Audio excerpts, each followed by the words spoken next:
primes generate the integers as a multiplicative semigroup. With this in mind, Beurling asked the question, what can be said about any sequence of real numbers larger than 1 and the multiplicative semigroup that they generate?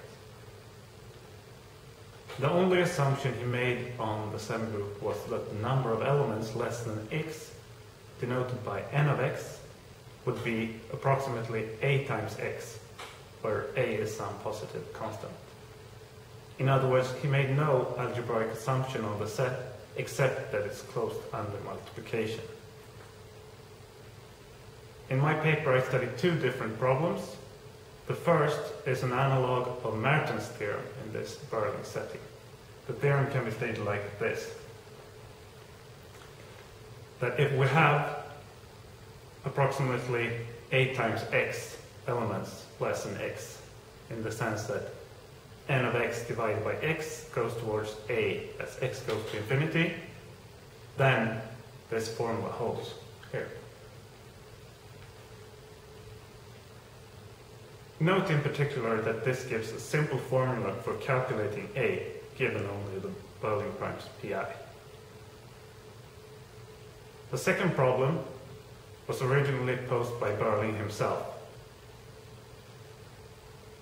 If the Beurling primes are the ordinary primes, then the number of integers less than x is just the integer part of x.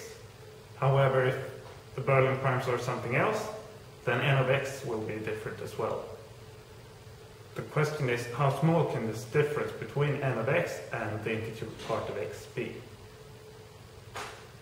To put this differently, for which positive functions e of x does the following property hold? Here, that the absolute value of n of x minus the integer part of x, if that's smaller than e of x, then necessarily we must have that n of x is actually equal to the integer part of x. In the paper, I prove that the function e of x, which is log x times some positive constant c, will never have this property. Moreover, I conjecture that if e of x is of the form small o of log x, then indeed it do have this property. Thank you.